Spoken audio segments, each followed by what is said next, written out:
Hi everyone, I'm Cynthia over at Intuitive and Spiritual. I hope you're having a great day. I am doing a post for June on the Life Project. It's an update on what happened in May, but also what's going on in June. So let's get started. First, I read the book Living Well, Spending Less. It was a good book, but I actually knew a lot of the stuff already. It was her journey coming to the point of decluttering and spending less and how she got there to do that. And that's fine. That was great. It was actually a really good read. And I got some ideas about other things like making your own homemade cleaners and some book ideas that I might utilize in the future. So it actually was a pretty good read. But yes, I actually came up with more of my own decluttering ideas that I will tell you about in just a minute. One of the other things that I did last month was sort of look at my spending and analyze where I might be able to cut more expenses, partly because I just think it's really cool to save something that leaves a little more money in your pocket, but also just it helps to save, right? And so I looked really closely at groceries.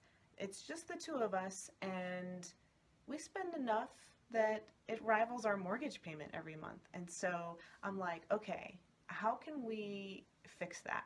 And so my husband has planted a really big garden, so we're gonna do that this year. But also I looked at maybe cooking more from scratch and where I actually shop. And so I'm kind of doing an experiment right now where I am looking at a grocery store chain that it's like an outlet store, and they actually have a lot of organic stuff, so that's really exciting. And so so far I've spent, granted it is towards the beginning of the month, but so far I've spent about half of what I usually do for this time of the month. So I'm hopeful that I can report back and say, hey, this is a great way to save on different products, groceries, that sort of thing, just to make it so that you can live a little bit more simply and not have to worry so much about, just these big grocery bills and eating more healthfully too. So that's what this is going to be about. So decluttering, that was a really big one. I actually started out kind of in the sort of lazy mode. I didn't spend like 10 minutes a day decluttering all month. I didn't do that. But what I did do was the one big thing that I really wanted to accomplish, which was paring down my closet. So I'll show you in just a second, but it ended up being a really cathartic experience. Just that sort of knowing, okay, this is really good for me, and it simplifies everything. And now when I look in my closet, I just pick out a shirt, pick out some pants or a skirt or something, but they match, and it's so easy, and I don't spend a lot of time in the mornings deciding what I'm going to wear. So that's really cool. Here, yikes, you actually get an inside look at my closet. And this is what it is. There's just a few things hanging. I've got a mostly empty shelf, and I feel great. And here's proof. I don't have very many clothes in the dresser anymore. Yeah, there's a few things in the laundry, but it's a really great experience. I actually recommend everyone do that. Oh, and Mouse says hi. My husband also knew that I was trying to declutter other things, so I went through some of the closets, and I had a whole smash of jewelry all together, and I kind of separated it out, and he built this for me. It's a handmade wooden jewelry holder, and I'm just really grateful for what he did. So how did this process work?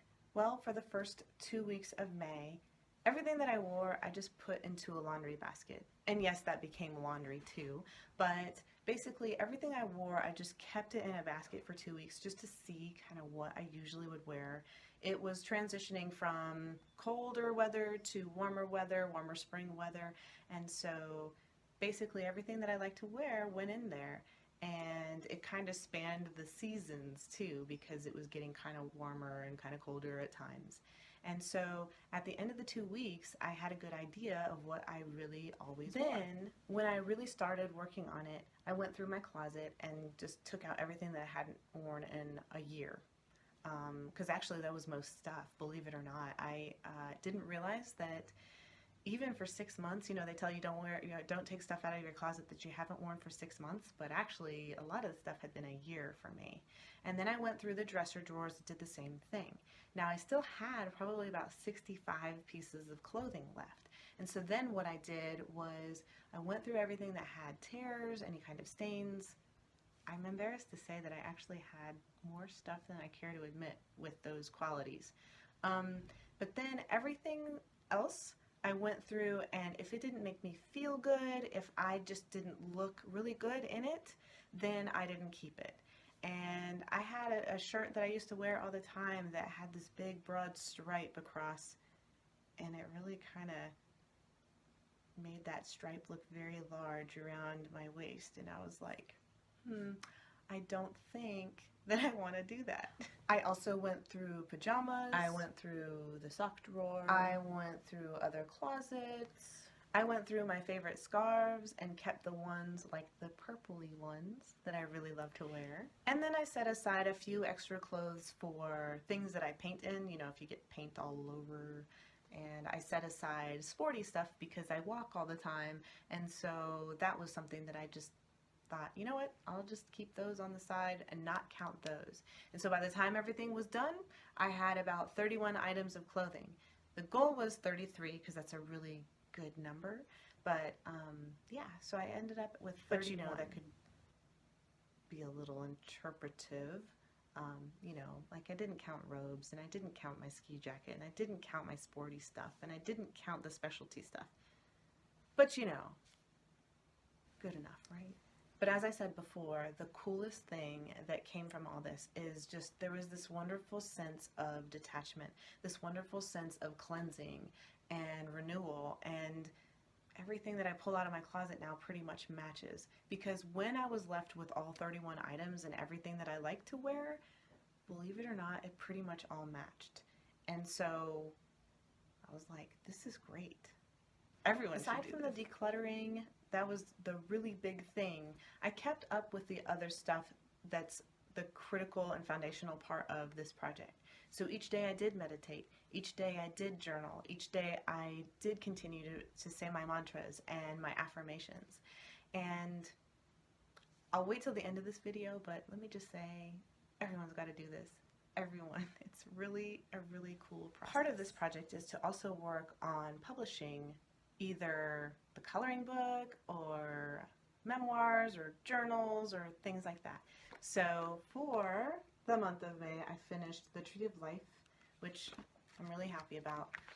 That's one of my crowning achievements, at least in the last few years.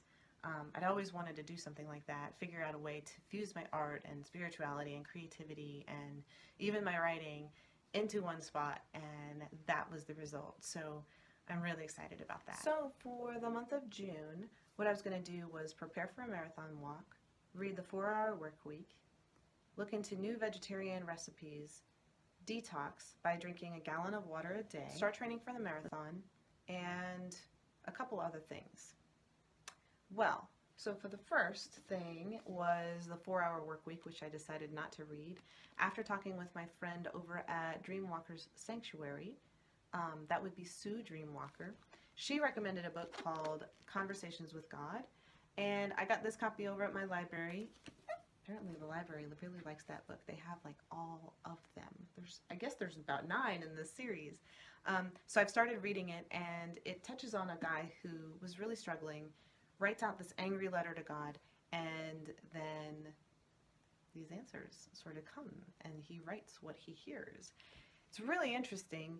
I really like it so far. I also think that for anyone in any walk of life could actually read this and substitute whatever they want to. So if you're somebody who uses the term Great Spirit or Source or even energy, if you just don't believe in a higher power, that's cool. You could still read that and still be like, I can gain some stuff from this, gain some insights.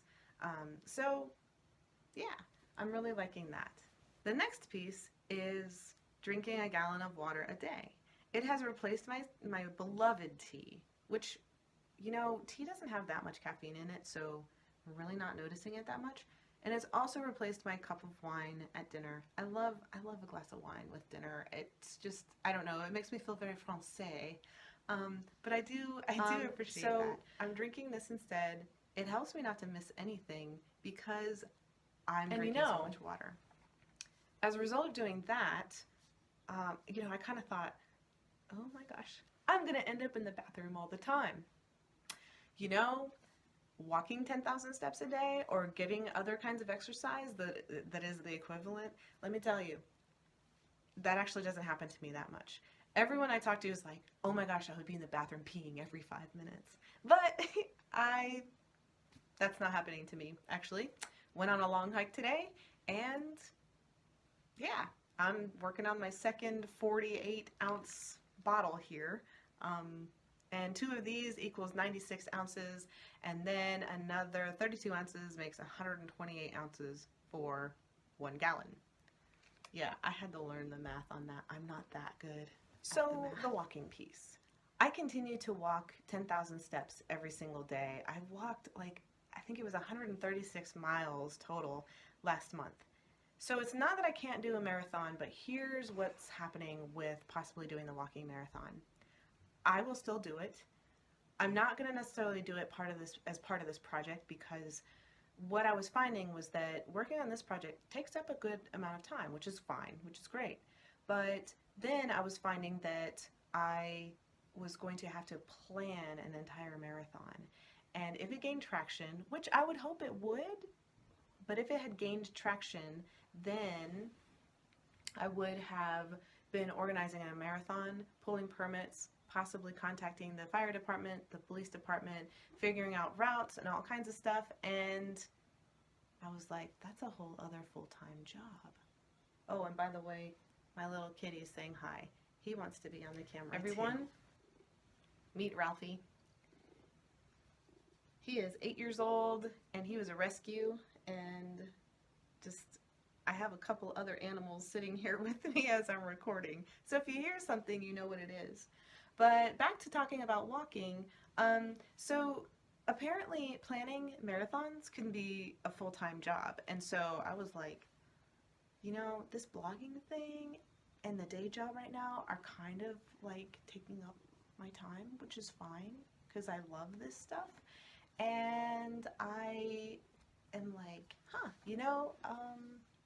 maybe I should hold off on that and just participate in one this first time around, and then walk for a cause on the second time around when I have a little bit more time. So I think that's what I'm going to do. The next couple of things are just little things. I am trying not to watch the news very much. I tend to get frustrated with world events as I watch them, and so I thought, you know what? I'm just going to add to the whole detox thing and do a little mental detox. That doesn't mean that I don't check headlines on, say, social media, for example. It's good to kind of keep abreast of what's going on in the world, but I think it's unhealthy to be reading articles and watching the news more than, say, half an hour a day. And so I'm not even doing that right now. I'm just trying to focus on the project, on getting things done, and paying attention to what's going on in the world, but not dwelling on it. So I'm trying to do that. The other thing is I'm trying to get 8 hours of sleep a night. I am notorious for getting less than that because I love working on all the different things that I'm working on. And so I'm making a conscious effort to be in bed by 10 p.m. and get up at 6 a.m. or, some variation of that equals 8 hours. But generally I'm fairly successful at it. Although my little thing here, the MoreFit that I got, it measures sleep, which is great, but it doesn't start until midnight for some reason. I'm not sure why. So unfortunately, y'all are going to have to take my word on the fact that I'm getting 8 hours of sleep. But I recommend it. I highly recommend it. And for the last part. So I mentioned earlier that I'm continuing to meditate, continuing to do mantras, meditations, walking, all that good stuff. But let me tell you what's happening.